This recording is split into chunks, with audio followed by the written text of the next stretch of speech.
So we're live. Hi, everyone. Welcome to another Q&A with OK Student. Today we have a very special edition because we're almost at the end of Pride Month. Pride Month is always celebrated in June, so we decided to have a little live about the LGBTQ community in the UK and the student community and the students within that community. So I'm here today with... Hello, Joana. Yeah, wrong side. It's always hard to tell.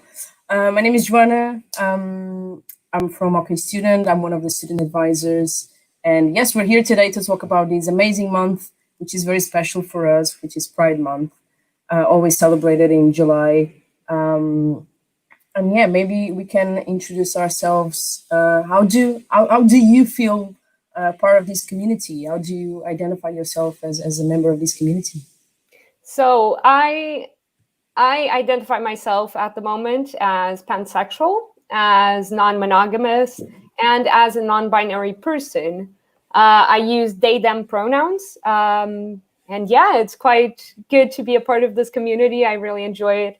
I do a lot of activism around that, as you know. I participate in the organization of the Lisbon March every year, which is really rewarding. And I do all sorts of activism around that, which is also really rewarding. What about you, Joanna? How do you identify yourself? Well, What do you feel? On the opposite side of of this conversation, well, I do feel part of the community. At the moment, I identify myself as bisexual, but there's a lot of time to and a lot of space to explore this. And I identify as a female, although I do believe gender identity. Gender is a spectrum, so I don't think it's a binary system. But I still identify as a female. I use she and her pronouns. So yeah, that's me in the community. I'm not an activist as Mariana. Maybe one day I will be. I just didn't feel the call, to be that person. I didn't feel that I would be good as a voice in that sense, but you never know. And meeting Mariana is the other side. Meeting Mariana, she's such an inspiration, and hopefully I can learn a lot with her and start being more active in the community. So thank you for that. Of course. I always feel that it's great to have different opinions and different ways of doing things within the community. And I think that visibility is really important. And I want to mention with that, I know you're wearing a special t-shirt that gives you a lot of visibility. So do you want to show us your t-shirt and tell us a bit about it? So my t-shirt says, we're not sisters. And to explain this a bit, so I do have a girlfriend currently, and she's also Portuguese. We're about the same height. She wears glasses as well. So, we get asked a lot if we're sisters. And, we get a bit, I don't get really upset because obviously some people just have that stereotype in their heads and that mentality of just assuming we're sisters before they assume we're partners. So as a joke, and it's not really a joke, it's kind of serious. Obviously, this is a whole statement, but as a joke between us, we got these matching t-shirts saying we are not sisters. Do you wear them always together?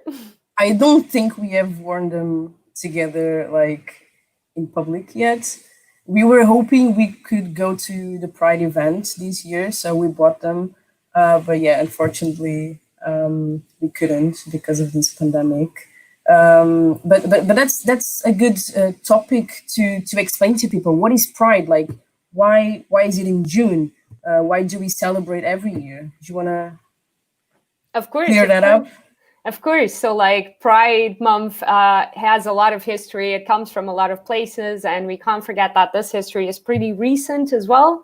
So namely, it comes from the Stonewall riots. So it was a month decided to celebrate the LGBTQ community in the same month when the Stonewall riots happened.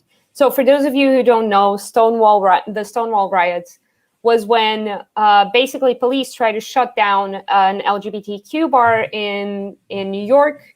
And there were a lot of drag queens in there. There were a lot of people, and they started just hitting everyone. They tried to close down the bar. They tried to literally get people out of there. They tried to arrest them, up until a point where this Black trans woman, Marsha P. Johnson, while she was being arrested, she resisted and she threw a brick at a cop.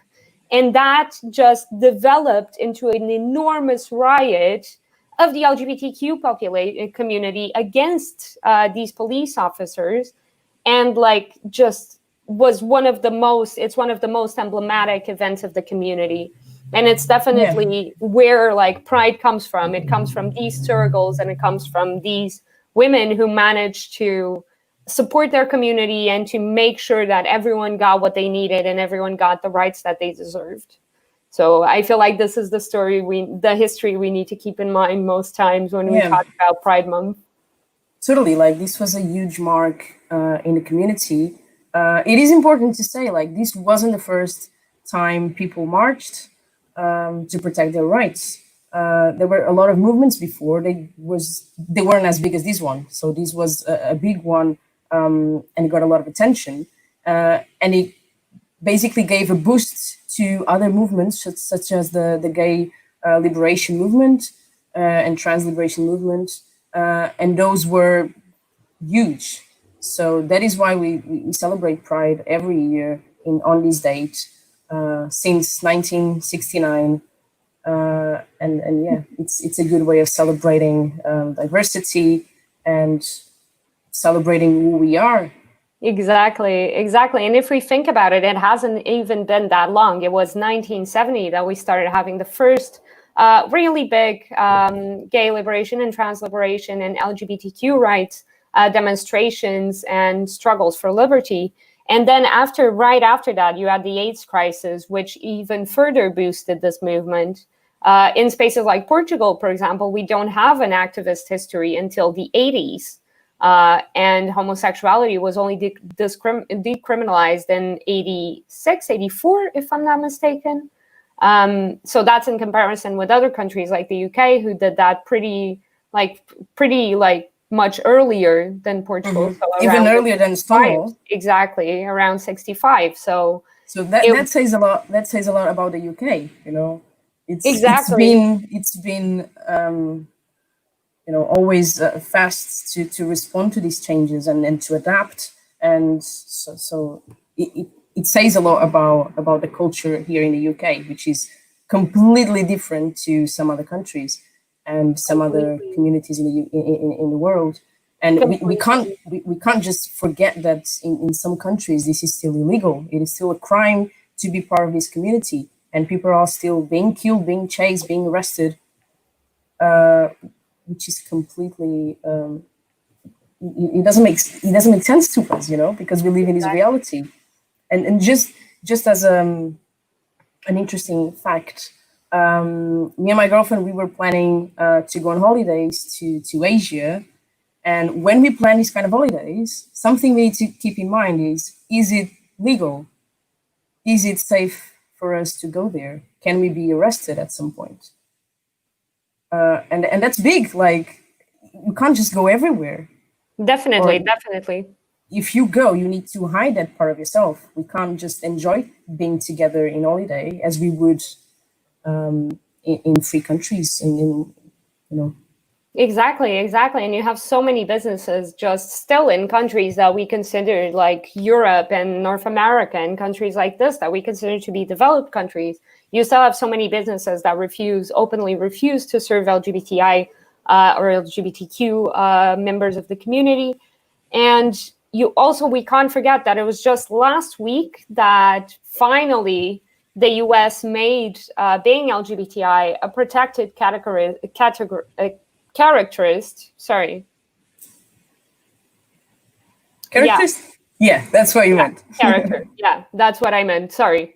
So a protected character, which means that people who are LGBTI can't be discriminated against in any such way as like being fired from their jobs for being LGBTQ.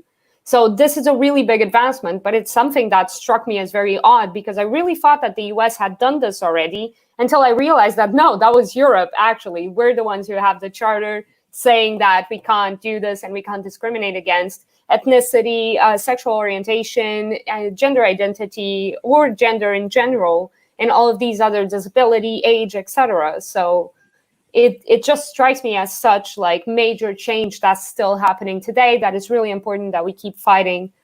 And as you were saying, Joanna, like the UK is definitely one of the best countries that I've known, or one of the best communities that I've known, to have like a really tolerant and a really accepting view of the LGBTQ community. And I wanted to ask you as well, like a bit about like your student experience as a member of the LGBTQ community. Just before that, I wanted to go back a bit before we change the topic, because I know you have a very strong opinion about the two different types of law. And here in the UK, we do get to enjoy both of them to a certain extent. But so basically the government law, so if it's legal or illegal, and then the society law.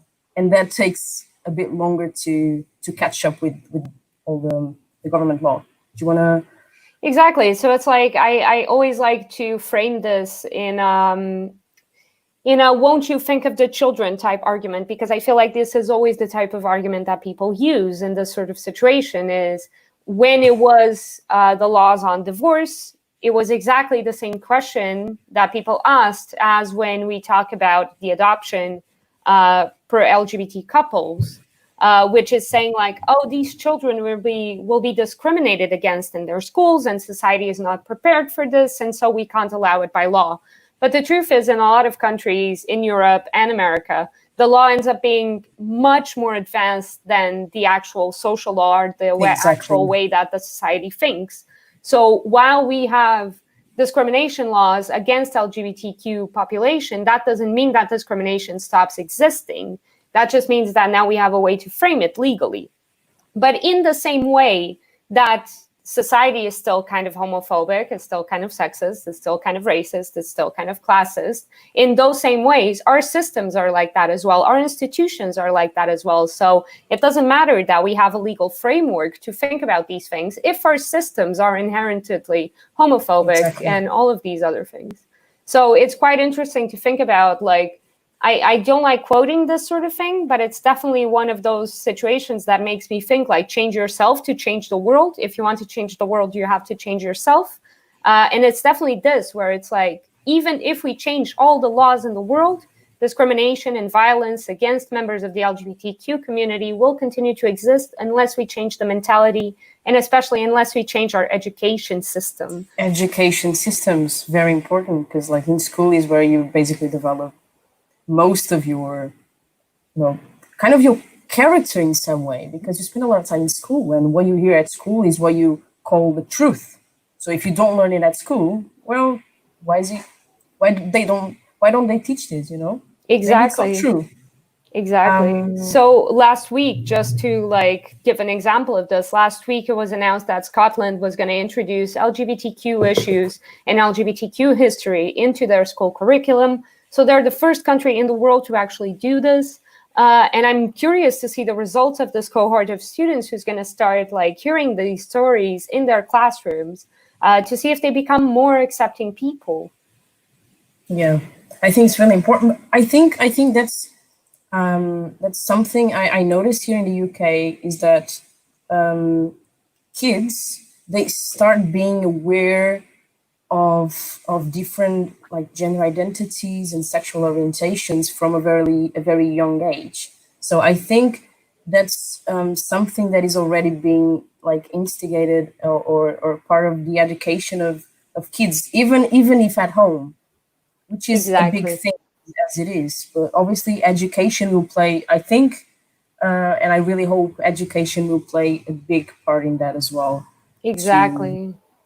Exactly, and I definitely feel that, like, for example, coming to the to university in the UK is like so important if you're questioning your identity, or if you think you might be a member of the LGBTQ community and you don't have a way of exploring that safely. You should like consider studying abroad, exactly because of this, because that would give you a very safe community and a very safe country in where to explore this sort of thing. I know that, for example, a lot of my education around LGBTQ issues was because I came here to study, because I studied media studies at Anglia Ruskin University and got so many professors that were so aware and would make us read queer theory and things of this nature. And that that just gave me such a big knowledge about these things that it definitely incited like my activist spirit, and it definitely incited a lot of the knowledge that I have in this field right now. So I feel that definitely. It was one of the advantages of coming to study in the UK is kind of learning about this as well and learning about this history. Yeah, and that's why these conversations are important, because obviously what we're learning, and especially you've been so involved, like to change how people, because maybe we touch some points that people haven't thought before, and we have different points of view. So in all topics, these kind of discussions are really important to create awareness among people, and completely. So I think that's why we are so proud of what we're doing, because we're here today sharing our experience to let students know that this is a safe place. Our experience has been extremely good in the UK, so it is definitely a great place for you to come if you want to, I don't know, for some reason, if you want to like get away from your community or your society, your country, your law, this is definitely a great place for you to come and study. Exactly. I really just want to like address a question here that I think goes really smoothly into this that we got on our Facebook comments. And it's a question from Dina asking if a student is going through a change of identity process, if it's possible for them to apply. So if you are going through a change of name or a change of gender or anything like that, it is possible to apply, and it is possible. Basically, what happens is if you change your passport or if you change your ID in the middle of the process, we'll just send in your new ID with the indication that you have changed your gender or that you have changed your legal name, something to that effect. And then I would also like to add that, as we were talking just now, the UK is also an extremely good country in relation to trans issues and trans rights, albeit not better than other countries, is still like really good and really safe. And if you are going through a hormonal or a medical transition, the NHS has a lot of services that you can access here. So basically, all you need to do is get a letter from your doctor or your endocrinologist with your current treatment, and you get here to your GP, your general practitioner, and they will recommend you to a gender services center. Yeah. So it's really just to clarify that. So we've talked about the NHS here, and we've talked about the free services they offer. Would that be a free process? Do you know if that would be a free process? So that is completely free. As long as the person, well, you need to jump through a few legal hoops and it's a bit gate kept, as all of these processes are. It is a bit gate kept, but if you need access to hormones and if you're already on hormones in your current country, it's definitely completely free to get it on the NHS. And as well, if you need surgery at any point, or if you feel the need to have surgery, they will make you go through a series of doctors, but it will, in the end, be a free process. That's amazing. Yeah. That's really amazing. It's quite good. Although they are still like difficult processes and they are still like really time consuming and really energy consuming, it is like a really good country to start during those processes. Yeah, and I think it's a really good point to introduce now. Obviously, these students are coming to study. Universities support students in this aspect, and that's another good point in the UK educational system. For example, At my university, we have such good support. Like, there's always someone taking care of you if you need. There's always someone you can talk to. So there's always a lot of support. We've got the LGBTQ plus community at the university. We've got LGBTQ plus society. So basically, this society, anyone can join. You don't need to be part of the community. If you want to learn about this community, you can join and talk to people who are part. and discuss ideas, discuss topics, discuss issues you might face on your day-to-day basis, or things you can think of that you want to change in university policy. That's something they do as well. So they discuss ways to improve the university's policy, to welcome students in a better way and to make your experience even better. Exactly.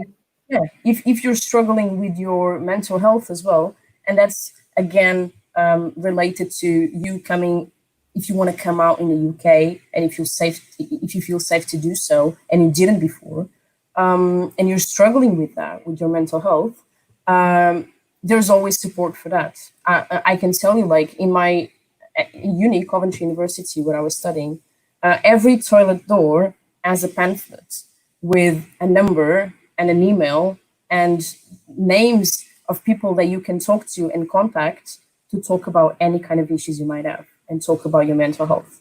So that's a really big thing at university.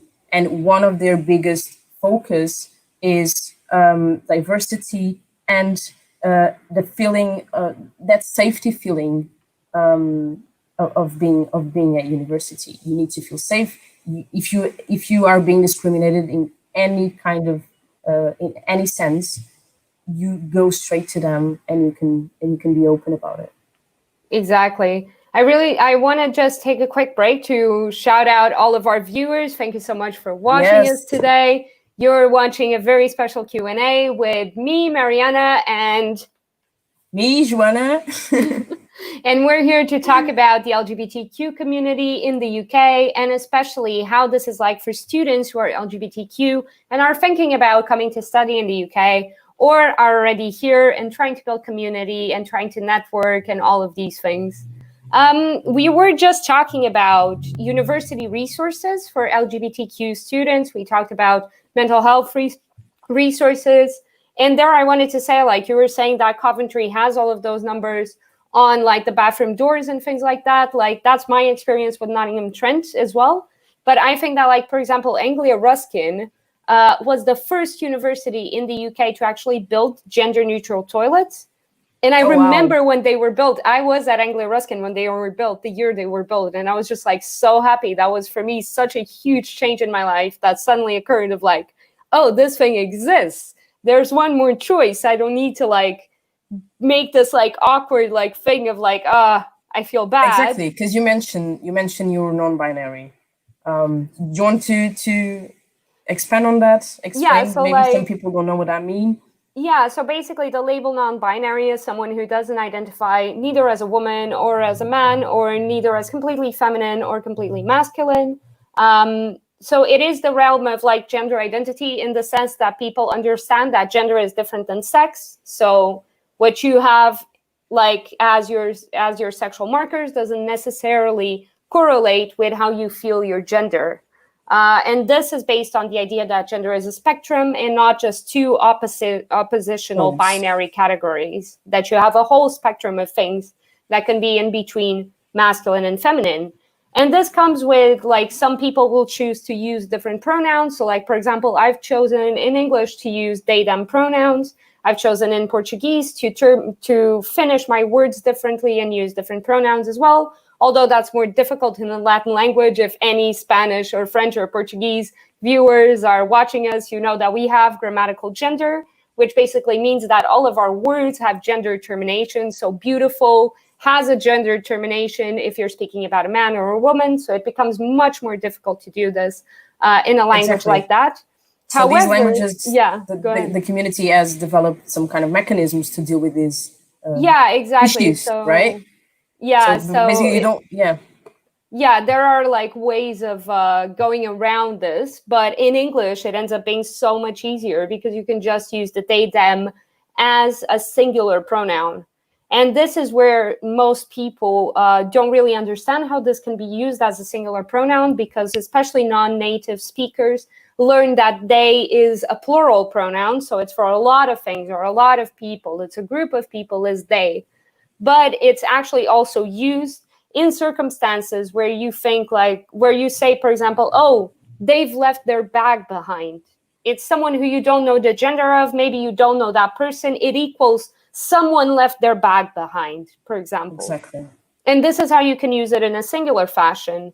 So if you have, like, if you're just speaking about a friend and the friend has told you that they prefer neutral pronouns, you can say they are or they is, and it's completely grammatically correct. So this serves for both non-native speakers who don't really, most of the times don't really know how to use this. It was really confusing for me even. And for native speakers who also normally don't know that this pronoun can be used like this, or have this correlation that it's somehow grammatically incorrect. Exactly. How do you, if you don't mind me asking, how do you introduce that to people? So obviously, when people see you and they're not aware that you might not identify as a female, how do you introduce to people that you don't identify as a female and you'd like to, and you prefer those kind of pronouns, they and them? Yeah, so normally in certain contexts, so in context of the LGBTQ community, that ends up being much easier because you can ask people about their pronouns and they will ask you back. And I think this is like a good thing that we should do as a community, or as, even if you identify as your given gender. For example, Joanna, you were saying in the beginning, you identify as a woman and you use she, her pronouns. It's really important that people like you make a point of saying these things as well, so that people like me can then respond with, oh, cool, I have like a way in here to say like, oh, okay, I identify as this, or I'm different in this way, or I use like they, them pronouns. So do you think this should be like introduced in the normal conversation? So when you meet someone, let's say you ask for the name, you ask where they're from. So this should be one of the questions, right? Exactly. This should be one of the first things you ask a person. Exactly. So how can I address you in order to be respectful and not just disregard completely how you feel?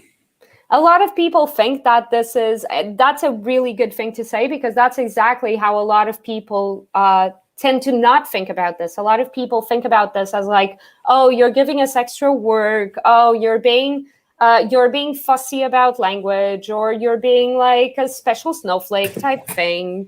And that's actually not what's happening. What's happening is, if somebody told you their name and you treated them by a different name, that would be rude and disrespectful, which is the same thing if you address someone with a different pronoun. Now, obviously, this is something that people take a really long time to adjust to, and it is like a really big change in language. I make a lot of mistakes myself with people who identify as gender neutral or gender non-conforming. And that's okay, right? Because of course, we all need that process of learning, so... Exactly. So what I've seen a lot of times is people end up feeling really guilty about themselves and go like, oh, I'm so sorry, I'm so sorry, I'm so sorry. And this is really not necessary. It's fine. You've made a mistake. Just say, oh, I'm sorry. They, correct yourself and move on. If you are non-binary, if you are investigating your gender identity, do you think about security and safety when coming out? And do you think about the context where you are? This is something that I do really consciously. In some contexts, I'll choose not to reveal that until it's become really necessary that I do. So in work context, for example, I'm perfectly out because I have a really accepting workplace. As you guys can see, we're on the Q&A with OK Student. I'm Mariana Guerra, your head of advisors, and I'm here with Joana Almeida, one of the student advisors. So yeah, we have a really accepting workplace and it's great. But if you don't, and if you don't have an accepting family, or if you feel like you're going to get in trouble in some way, do think about safety when coming out. Yeah, always. Do not put yourself in a dangerous position, because you need to think first about yourself and to protect yourself. And then once you feel safe, then you can come out. And if you need to seek help for that, please do. And if you need help from us, please do, like, contact us if you have any kind of issues. We are more than happy. We are more than happy to help you and talk to you about it. Yes, definitely. And also we can send you to the appropriate resources within universities if you're already in the UK. I also wanted to mention, Joanna, like, I know there was a pronoun badge campaign going around the university. I just wanted to bring that up as well. Yes. So for you to see how important this is and how much you should value the pronouns, my university has joined the pronoun badge campaign. So it's basically students can go and ask for a badge with their preferred pronoun and wear around it at uni, so people are aware And well, again, they don't need to ask. So it's kind of easier because you can see how you can address that person. But if you don't want to join because you don't have to wear a badge with your pronoun, this is a very good initiative, obviously, and it creates awareness around this topic. But if you don't want to wear the badge, start asking. Start asking people. Don't be afraid of asking. Exactly. Yeah, Put your it's not only, pronouns on your social media links, for example. This for is really example, good. yeah, exactly. But it's not only university. For example, one of my favorite gay-friendly bars here in Coventry, they have joined the pronoun badge campaign as well. So all the waiters and the barmans, they are wearing a badge as well with their preferred pronouns. So it's a That's good way of great. addressing them. Yeah, That's that's really great. great. You know, the worst part of this is I got a badge from NTU, from Nottingham Trent University, and I lost it within 24 hours, and then they never had them again. I was You so couldn't ask for sad. another one. Yeah, I went to the student unions the day after, and they were like, "Oh, we don't have any more. We're gonna reorder though," and they never reordered, or I've So it was never seen popular. them. It was It was really popular. popular. It was like the lanyards. Did Coventry do the lanyards? Of course. We do. We have ones with rainbows, and oh my god, I spent my second year of uni looking for them because they weren't selling them, and I could see everyone, all the staff from Students' Union, wearing one. So I ended up stepping into the office and asking, guys, like, where did you find those? Like, can I get one? They were like, oh, we're not selling them anymore. Like, we don't have them anymore. But if we do, like, just come back and ask again in the future. So yeah, I was quite sad about it. And then they started selling them again. So I do have one now. Fantastic. Like, I never got one from NTU. I think I have one from Southampton Solent, basically. Although I've never went to Southampton Solent. Did NTU have any kind of like initiatives? Like NTU? events at uni or Anglia? You were studying at Anglia as Yeah, well. so What is your experience with events at uni? Yeah, so like both of those universities have loads of events. And I want to say, like, I think most of the universities, and especially like all of our partners, I feel, have an LGBTQ society. So that's quite good. And if they don't, if your university doesn't have an LGBTQ society, you can always create one. They will be really welcoming to it. And yeah, and I've seen some universities that even have societies such as like LGBTQ Muslims, for example, which is quite interesting, LGBTQ Christians, BAE members of the LGBTQ community, more specific groups like this. So even if you are on a multiple oppression scale, for example, you can definitely access a community that you can relate to and that feels good for you. Within all of this. Exactly. Yeah. I think that it's always a great way to sure. Go ahead. No, go ahead.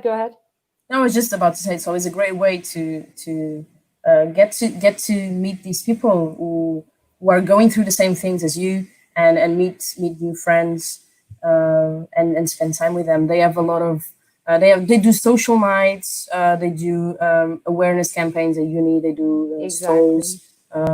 So join.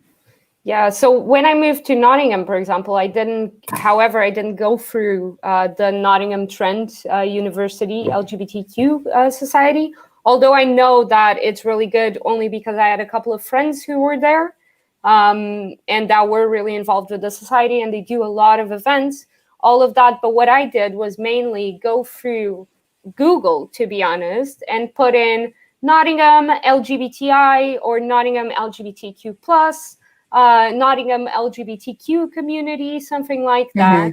And basically, so outside of uni. Exactly. And basically found all of the groups that were outside of the university that still had really young people that were mainly formed by students, but completely independent from the university. So just in Nottingham, for example, you have 2 or 3 trans groups who meet on a weekly basis for support, to have a few beers, to like have a bit of fun with each other, all of that. So it is quite good, even if you don't want to do or if you don't want to go to your university's resources, you can always go outside of it and just find communities and mutual aid groups and support groups outside of the university and within like your city's community.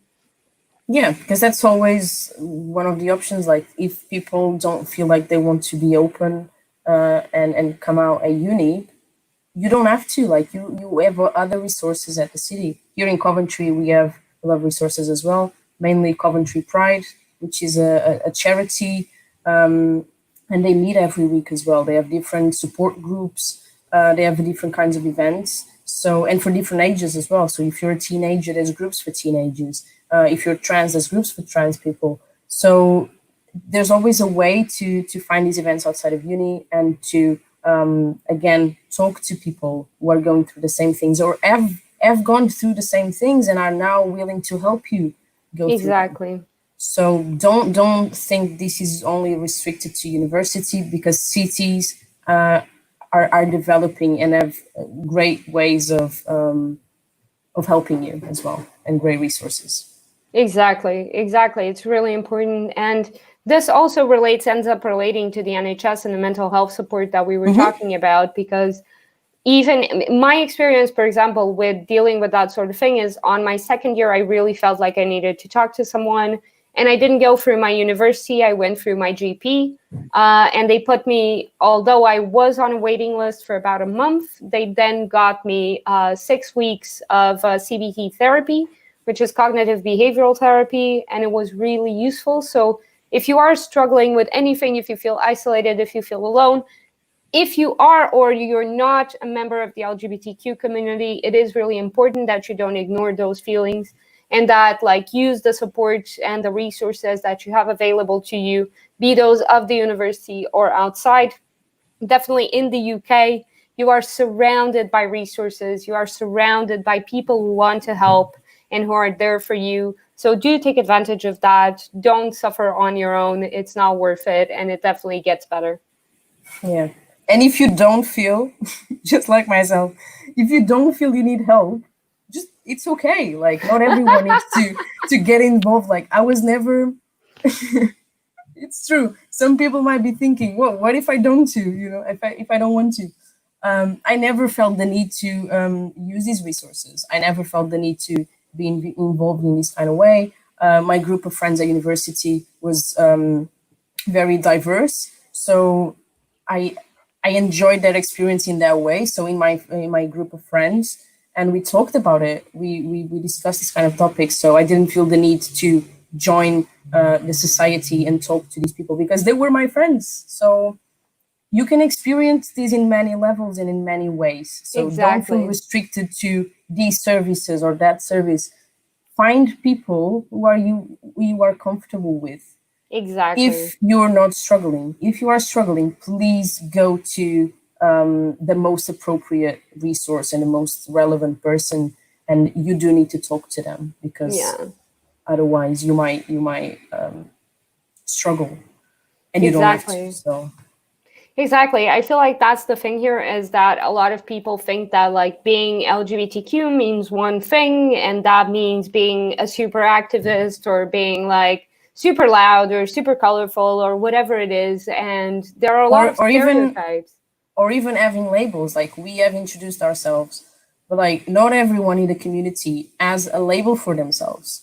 Even myself, maybe I was today struggling with the way I should introduce myself, because this is so, if you feel part of the community and if you identify with the community, you don't need to like find or look for a label. Like you just feel it. That's it. You don't need to have these labels. So that's also important. And people feel it in different ways and feel part and identify with the community in different ways. So that's part of the diversity again. Like within the community, there is diversity. Exactly. And I definitely feel that people are more willing to, especially members of the LGBTQ community, as our rights advance more and more, people are much more willing to take identity as a flexible thing and something that can change over the course of your life.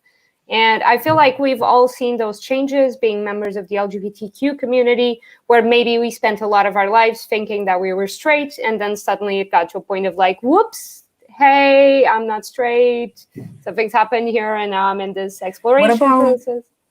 What do you think of the opposite? So let's say you identify as gay or homosexual, and then you go back to being straight. Do you think that person is still part of the community? That's such a difficult question, Joanna. Why would you do this to me? I'm sorry, I didn't mean to. I put don't you know. on the I feel that we can extend the community as far as we want. And I definitely feel that we need straight people to be allies and to help us in this struggle and to understand what we're going through. I think that someone who that's basically a two-part question. It's like, are straight people a part of Pride, and are straight people a part of like the struggle that we're trying to enact? And is someone who used to identify as gay and now identifies as something else a part of the community still? So I think it really depends on the way that that person identifies. And if they still identify with the community, then obviously they are still a part of the community. No one is going to kick them out, right? Yeah, of course. Nobody's going to kick them out. Nobody's going to take your gay card away. Like, exactly. It's fine. Like, in the same way that if you're a bisexual or a pansexual in a relationship with someone of the opposite gender as you, or of the opposite sex as you, that doesn't take away the fact that you're still bisexual and you're still pansexual. Like, that's my situation at the moment, for example, where I'm dating someone who identifies as a man. And although I identify as non-binary, we are very clearly like what we appear to be is like a heterosexual couple, although we are both like queer. So it's quite interesting how visibility works in these weird ways, and how someone in that specific example, someone who used to identify as gay and now dates people from the opposite gender or from the opposite sex, might like struggle with that identity having been lost. At the same time, I do want to say that we need straight allies. We need people who are straight to be able to like understand and fight by our side and be able to like do all of these things. So, for example, is what I was talking to you about earlier, where you introduced yourself using she, her pronouns. And that for anyone who's non-binary and who's listening to you, gives them a way in to like say their pronouns as well. And it gives like society in general a chance to normalize that and make it a part of what society is. Exactly. Yeah, I've worked with a lot of straight people in the LGBTQ community and in LGBTQ activism. And I really think it's a super, super necessary part of allyship. I totally agree. I think this was a super politically correct answer. No, I just want to say that I'm very proud of my political correctness. Sorry, it was my fault because I put you on the spot. So. No, tough question. Tough question. We're here to ask the real questions. Yeah, tough question. And I think like that's when you're coming out, maybe those are the most difficult people to come out to. So your straight friends, those are the ones who you're most afraid to come out to. Exactly. But at the same time, maybe they are the ones in some aspects. In my case, one of my straight best friends, she was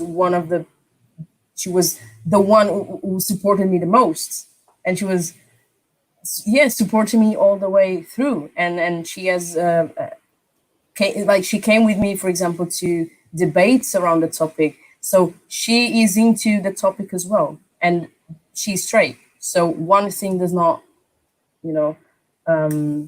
implicate the other. Exactly. So it's great to have straight allies. Yes, definitely. And I mean, if you want to make like more gay friends as well, I mean, I just want to jump to this because I'm aware that we're 45 minutes into this. So what I was going to say is, how do you meet new friends or new people within this community? Like, there are so many ways to meet new people in the UK and to meet people from the LGBTQ community in the UK. And we've spoken about a few of them here. So like we talked about the university's resources, the pronoun campaigns.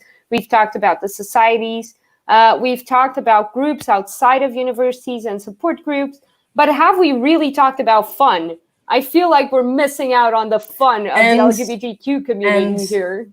Yeah, and what if people are not willing to like put themselves out there and are kind of like more shy and don't want to join these groups. So how do these Exactly. people meet new people and make friends? Exactly. I think you have That's the answer. Man, that's literally my case because although I appear to be extremely extroverted and I'm constantly talking very, very fast, I do not like people very much.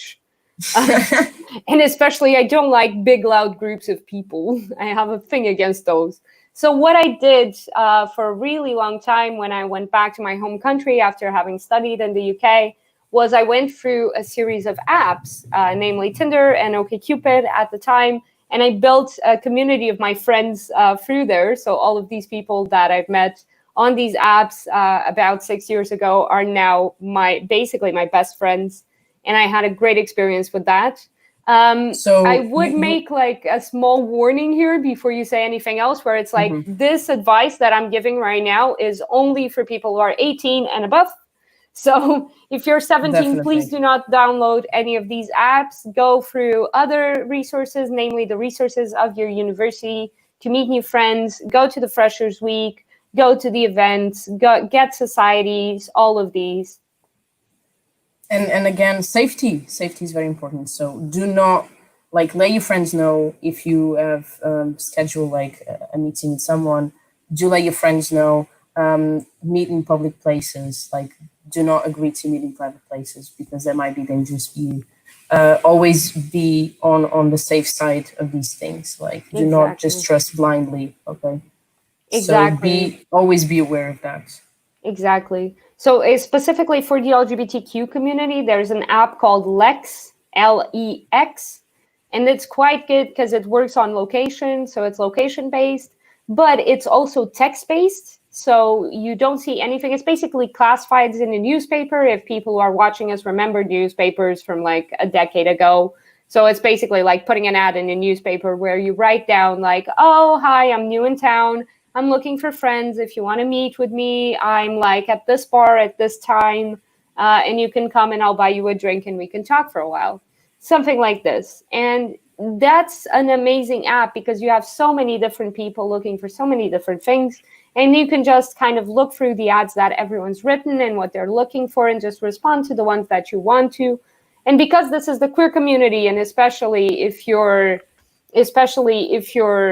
female red, you will normally message someone for about 2 weeks and then disappear off the face of the earth and never meet them. So it's perfectly safe for introverts like me who actually don't want to meet people and just want to chat to someone.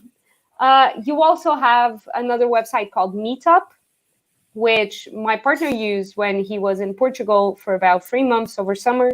And that was quite good for him because he found a lot of expats in the community. So he wasn't looking for people from the LGBTQ community. He was looking for expats. I know that there are a lot of LGBTQ events on that app as well. So you can just go through the app, go through Meetup, try to find LGBTQ events in your city or the city that you're moving to. Yeah, I think this is like basically my glossary of apps. Yeah, I think. Well, I think I've just used one, and it's called Her. I don't know if you've heard of it. That Yeah, was the her only is one I really used. good. But thank you for breaking the stigma that these apps are just for dating, or that kind of thing, because they're not. There's a lot of people on these apps that just want to make friends and meet new people, or just have a chat, as you said. Exactly. So don't just jump into these apps with the idea that people are just looking for a relationship or fun. No, some people are just looking for a person to talk to and meeting new people. So Exactly. And I feel I that will that's definitely look at these especially, apps in a different way now.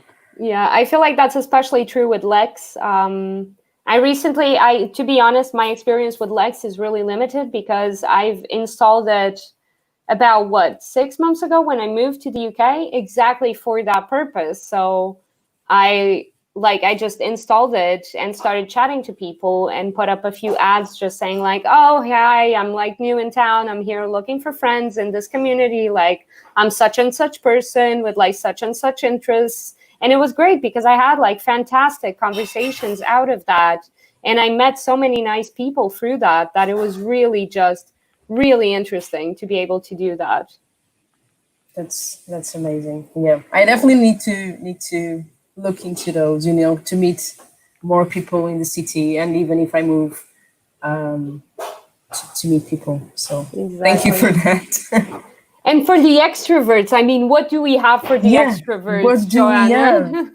I would say, well, there's a lot of gay friendly bars, a lot of gay friendly clubs, a lot of parties. So do look out for this and enjoy, like have fun, join these people. You'll find it great to meet people. As I was saying, like we have these gay friendly bar in Coventry, and we love it because it's such a good environment. We have drag queens as well.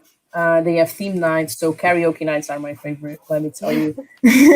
I need to And start they doing sing. karaoke nights again. We need to start doing I've karaoke nights. literally have not done that since I was like 16 to 18, something like that. I really need to Wow. get back into it. It's been 10 years, Joanna, 10 years.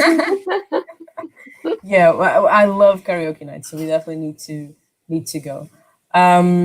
But yeah, they hold a lot of different quiz nights, the karaoke nights. They have a club upstairs as well, so it's really a great place to hang out or just have a beer outside and have a chat with your friends. Um, Exactly. Even during the winter, because they have those heaters, the Oh, lamps to warm nice. you up, so you can just sit outside and That's one enjoy. of the best things about the UK is that they have Isn't those it? heaters everywhere. It's like in Spain when you go to like the terraces and they have the mist coming out. I feel that Uh-huh. the UK equivalent of that is having the space heaters outdoors. It's Exactly the great. opposite, yeah. It's Yeah. always freezing in the winter, especially at night. I mean, So yeah. it's so good. It's like every city will have a gay bar, every city will have a gay club, definitely. So do look for these things. And if you're struggling to find them, honestly, always remember that Google is your friend. Just type in LGBTQ plus the city that you're in, and potentially there will come up like a website called LGBTQ Guide to Bristol or LGBTI Hmm. Guide to Cambridge, something like that. And those websites help you so much because they will tell you exactly which spaces are safe and which spaces are friendly and which are not. So if you're struggling to find any of these resources, just do this and you'll find it straight away. And then don't forget the annual Pride event. So I know we're at the end of Pride and we should have done this maybe before, but I mean we're also in Maybe COVID, so before. all of the events are online now. So if you haven't celebrated Pride yet, do join a few of the events that are happening still at the end of this month, where you'll have like queer online parties, you'll have debates, all of this. I'm really involved with the community in Lisbon who's organizing a lot of these things. But I know that there are a lot of people from the universities and LGBTQ societies and charities that are also organizing a lot of these events Hmm. in the UK. And that's a really good way of celebrating and showing your pride, even if we're all stuck at home. When we stop being stuck at home, though, do go to the parties, do go to the parades, do go to the Pride events because they're super massively fun and they're a really good way of also fighting for our rights Uh-huh. while listening to Toxic by Britney Spears. What's your favorite one? Well, I need to be honest, but I've never gotten the chance to go to a Pride event, My which is a shame. favorite I Pride, know. you should. I know. So where should I go on my first ever Pride? I'm flying you out to Lisbon Pride next year. It's decided. Okay, Lisbon Pride, but in the UK now. So In the if UK, I've for our never been to students one. that are I've coming, you've literally never been never to been to one. one. I've never Okay. been to one here, unfortunately. But I heard that London has a great critical pride parade that I think might be London. the best one. But it's very, very political as well. So I feel like there's also this division in the community where Hmm. some people think it's all about the party and people think it's all about the political and the struggle and the fight for rights and everything. And I feel like we kind of need to unite here. And that's why I would recommend the Lisbon Pride Parade and Pride March, because it's definitely like a union of both of these things where you have all of the politics in the front and all of the party in the back. You can do both. Well, Exactly, I've exactly. I've heard good stuff about the Brighton one. I don't know Oh, if yeah. you've heard as well. They Yeah. do have. Well, they did invite Britney Spears 2 years ago. I'm not mistaken. Did she So come? Britney's, yeah. Oh my God. They have concerts. They have actual concerts. So you go to the Pride, you go to the parade, and then you have a concert. So you go into the arena and you buy the ticket. I think you have to buy, I don't know if there's two Yeah. kind of tickets. So one for just the parade and then one with both. Because yeah, obviously the concert is, well, this one was kind of expensive because it was Britney Spears. I can imagine. Yeah. But yeah, they have big concerts as well. I would recommend, I So- think, Manchester Pride. I've heard really Manchester. good things about Manchester Pride because it's still really political as well.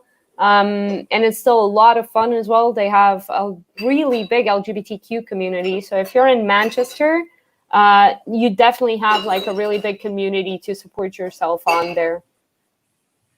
Cool. Yeah, All right. I will definitely go. Awesome. So we should do a Pride tour next year. We should. Yeah, we've talked about this, doing a whole documentary thing around the world, seeing all the prides. That would be good. That would be great. That would be great. We could So get we accept sponsored. suggestions. Yeah, Pride exactly. We events. accept suggestions of Pride events to go to next year, and we also And- accept sponsorship agreements. Sponsorships, yes. Sponsorship for sure. Well, Joanna, shall we do like a sum up? Why are we yeah, here? do you wanna take that one?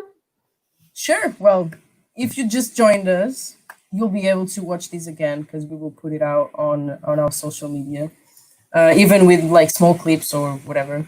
But we're here today to talk about the importance of Pride Month, which is in June. We've talked about the history of Pride. We've talked about our own experience at uni as a student here in the UK, and how important these might be for students who want to come out and like get away from their countries or their communities to come out to the UK and feel safe and feel free to open up about who they are.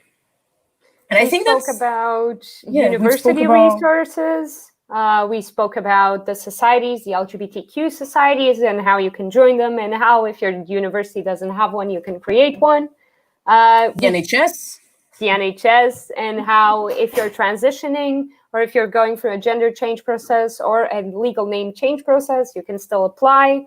And definitely you will have a really welcoming community here. Yeah, we spoke about how to create community in the UK as an LGBTQ student and some apps that you can use for this, as All well the as apps, some all the parties. whoop whoop, Woo! all the Yeah, 'cause events. This is a big part of being a student, isn't it? Exactly. And that's the thing. It's like not Social everything events. is super serious. Everything should be like really fun. Yeah, and university assumes that. University has, that they hold a lot of fun events like cinema nights, quiz nights. Exactly. Freshers is a great example. It's a week of just partying. Exactly. And if you're a It is what it student, is. exactly. And if you're a student and you don't have, they don't have the event that you're looking for, do try to speak to your university, speak to a student union, organize it, because they will be so happy to have more people organize more For sure. things and to host things. So if you have a penchant for event organizing like I do, definitely join the LGBTQ society because you can host the best events. Yeah, exactly. And that is always a good way of developing yourself and developing your CV, for example. Exactly. Organizing events at uni is a great way to improve your CV and your career prospects as well. And it's So honestly it's- one of the funnest things. I've organized parties for the Lisbon March, and it's one of the funnest things I've done is organize LGBTQ plus parties. And then attend. And then attend, obviously. And then attend the parties. As a social media officer, you know, I'm there taking okay. pictures and like making videos and then sipping a beer every once in a while. a more serious kind of thing. All right, Joanna, this was great. Thank you to everyone. amazing.